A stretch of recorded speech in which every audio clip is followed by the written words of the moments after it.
عام طور پر لوگ یہ خیال کرتے ہیں کہ حور کوئی الگ مخلوق ہے، یعنی وہ چونکہ اردو زبان میں حور کا لفظ بولا جاتا ہے، تو میں نے یہ عرض کیا ہے کہ حور کوئی الگ مخلوق نہیں ہے۔ اس دنیا میں جو عورتیں اللہ نے پیدا کی ہوئی ہیں انہی کو اللہ تعالیٰ ہر طرح کے نقائص سے پاک کر کے اتنا خوبصورت بنا دے گا کہ یہ ایڈجیکٹو ان کے لیے استعمال ہوا ہے۔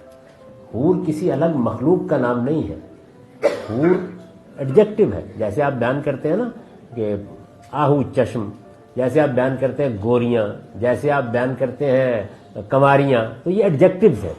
یہ سارے ایڈجیکٹوز قرآن مجید میں خواتین کے لیے استعمال ہوئے ہیں، تو یہ خواتین کی صفت ہے، نہ کہ کسی الگ مخلوق کا نام ہے۔ یہ میں نے نہیں کہا کہ آپ کو صرف بیوی ملے گی، ہو سکتا ہے کہ شوہر صاحب جہنم میں چلے جائیں، ہو سکتا ہے بیوی جہنم میں چلے جائے۔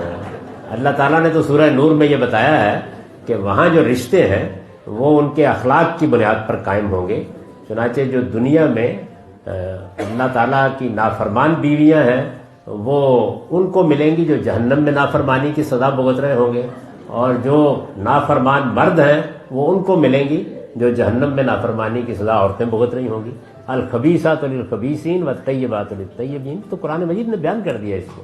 تو جو بات میں نے عرض کیا وہ یہ نہیں ہے کہ صرف قرآن مجید یہ کہہ رہا ہے کہ وہاں بھی میاں بیوی کے اسی طرح کے رشتے ہوں گے، نہیں، جنت جو ہے وہ ان اصولوں پر قائم نہیں ہوگی جن پر دنیا کا نظام چل رہا ہے۔